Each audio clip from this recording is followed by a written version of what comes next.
Bismillahirrahmanirrahim. Assalamualaikum warahmatullahi wabarakatuh.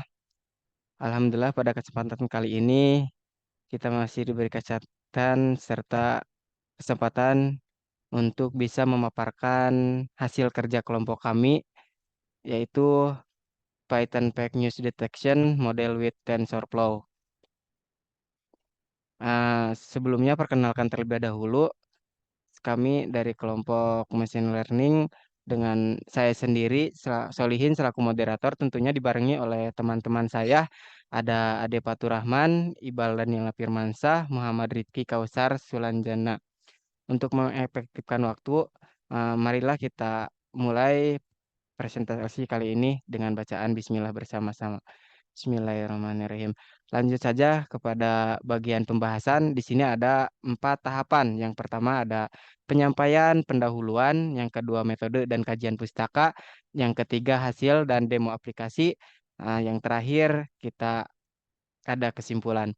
Lanjut langsung saja, untuk pembahasan pendahuluan akan disampaikan oleh Rifki. Kepadanya saya persilakan.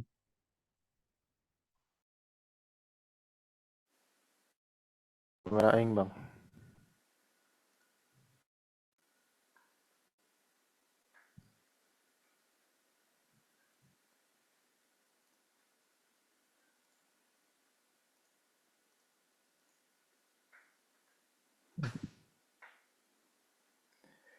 Baik, terima kasih kepada moderator.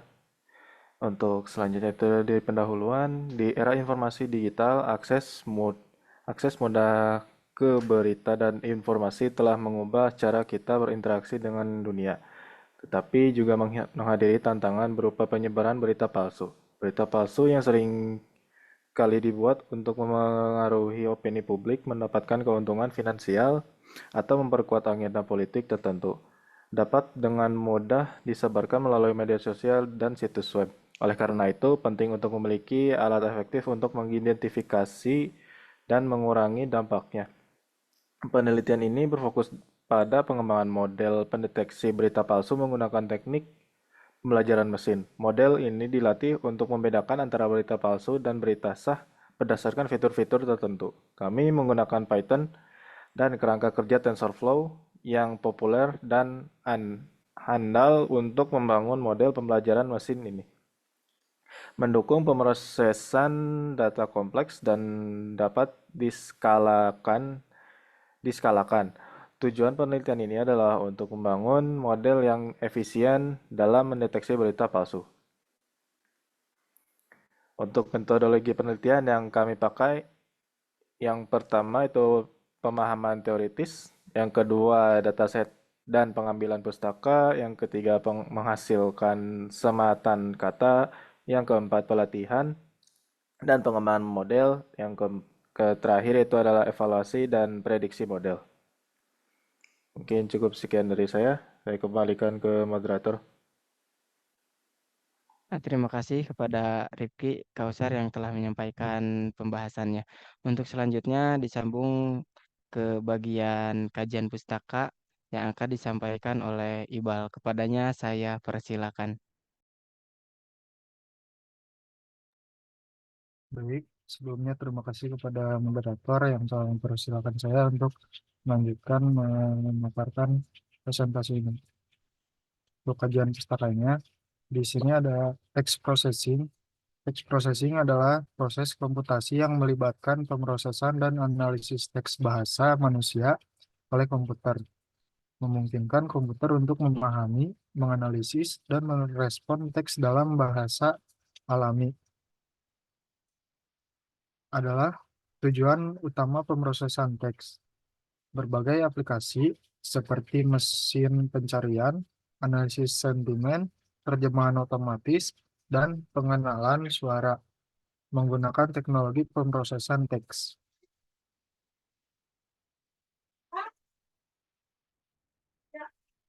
Untuk yang selanjutnya ada fake news detection atau berita palsu, adalah informasi yang tidak benar atau tidak akurat. Saat ini, berita menyebar dengan cepat. Tentu saja, penyebaran berita palsu akan terus berlanjut, yang dapat menyebabkan orang mendapatkan informasi yang salah. Salah satu cara untuk mencegah penyebaran berita palsu adalah dengan mengidentifikasi apakah berita tersebut asli atau palsu. Hal ini dapat memperjelas pembaca berita tentang hal tersebut. Saat ini, penelit- penelitian tentang deteksi berita palsu menggunakan artificial intelligence dan machine learning. Yang selanjutnya ada pre-trained word embedding. Ketika model penyematan kata yang sudah dilatih yang terjadi untuk umum didistribusikan secara luas. Penting untuk memastikan bahwa model tersebut tidak menunjukkan perilaku yang tidak diinginkan, seperti bias terhadap kelompok populasi. Oleh karena itu, model penyematan kata yang sudah dilatih mudah didistribusikan dan digunakan karena model ini memudahkan pengguna untuk melatih diri mereka sendiri.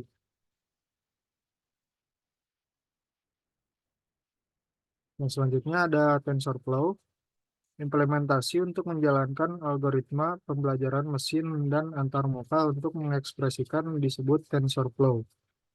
Komputasi yang diekspresikan dengan TensorFlow dapat berjalan di berbagai sistem heterogen dengan sedikit atau tanpa modifikasi. Mulai dari perangkat seluler kecil seperti ponsel dan tablet hingga sistem terdistribusi yang masif dengan ratusan mesin dan ribuan perangkat pemrosesan seperti kartu GPU.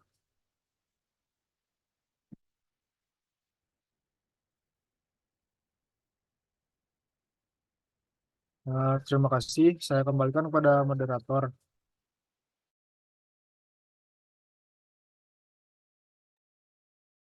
Terima kasih kepada Iqbal Daniel Firmansyah yang telah menyampaikan bagian dari kajian pustakanya itu sendiri. Untuk selanjutnya kita masuk ke bagian hasil sekaligus demo aplikasi yang akan disampaikan oleh Fatur Rahman, Ade Fatur Rahman. Kepadanya saya persilakan. Baik, terima kasih kepada Solihin yang telah memberikan saya waktu dalam mempresentasikan hasil dan pembahasan. Pertama, buat hasil pembahasan kita yang pertama kali adalah mengimpor pustaka yang diperlukan atau library gitu, untuk digunakan dalam setiap kebutuhan tertentu. Yang kedua, mempersiapkan data dengan dibaca dengan fungsi pandas, lalu lanjutkan dengan tokenisasi dan padding menggunakan TensorFlow untuk mengubah data teks menjadi token numerik. Lalu selanjutnya membagi data untuk set pelatihan dan juga pengujian. Selanjutnya membuat matriks embedding di mana si matriks ini menggunakan embedding glove yang telah dilatih sebelumnya untuk memetakan setiap ke dalam dataset ke vektor embedding yang sesuai. Terus selanjutnya pembuatan model menggunakan TensorFlow, lalu pelatihan model dengan TensorFlow sebanyak 50 epoch, di mana data validasinya adalah data uji. Terus selanjutnya melatih model, ya. Lalu kita akan masuk ke demo aplikasinya. Di sini, kayak yang tadi saya sebutkan di awal-awal kita akan melakukan import terhadap library yang dibutuhkan, lalu membaca datanya, ini datasetnya, lalu melihat headnya, lalu kita buat encoding label, embedding dim, lalu ada tokenisasi di sini, tokenisasi. Lalu untuk embedding index kita menggunakan dataset baru yaitu glove 6B 50D TXT untuk pelatihan si embeddingnya. Lalu pembuatan model di sini saya lihat modelnya model sekuensial, di mana total parameternya ada 42.675 Lalu buat pelatihan modelnya ada sampai 50 iterasi untuk memberikan akurasi yang lebih bagus. Nah, di sini coba untuk divisualisasikan untuk si model akurasinya di model train untuk trainingnya dan juga di tesnya. Kayak dilihat buat di trainnya dia lebih tinggi, namun di tesnya dia agak kurang. Namun di model lossnya di trainnya dia lebih tinggi kurang, namun di tesnya dia lebih tinggi buat model lossnya. Nah, selanjutnya setelah itu ada juga workflow, di mana si workflow ini berfungsi untuk melihat kata apa aja sih yang lebih sering muncul gitu. Nah, kalau di sini ada beberapa cara seperti will berarti akan terjadi gitu. Berarti kebanyakan beritanya menyangkut apa yang akan terjadi di masa depan. Ada will, want, ada step juga, ada Trump. Oke. Lalu di terakhirnya kita coba buat data baru. Contoh di sini kita kasih sampel teksnya untuk mengeceknya. Ya, mengeceknya sebagai newsnya itu sebagai true alias berita asli. Lalu satu lagi coba. Oke.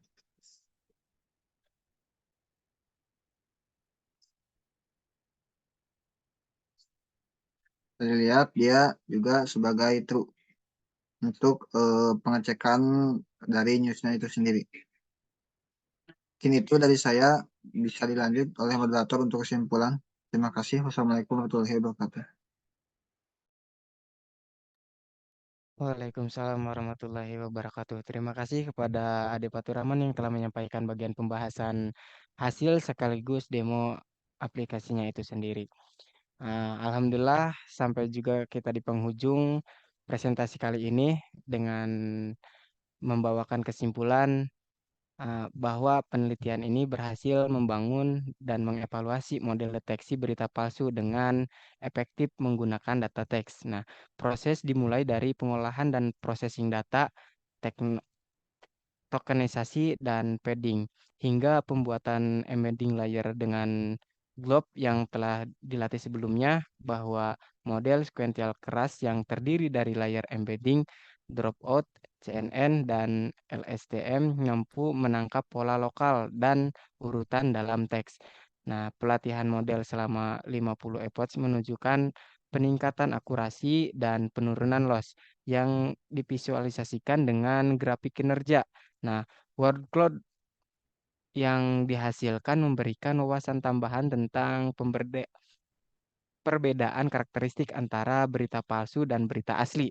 Nah, model ini mampu memprediksi bahwa kebenaran berita dengan baik dan menunjukkan potensi untuk pengembangan lebih lanjut melalui tuning arsitektur dan teknik lanjutan. Sekian yang dapat kelompok kami sampaikan.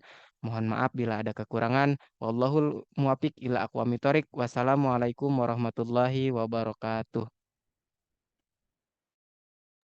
Waalaikumsalam warahmatullahi wabarakatuh.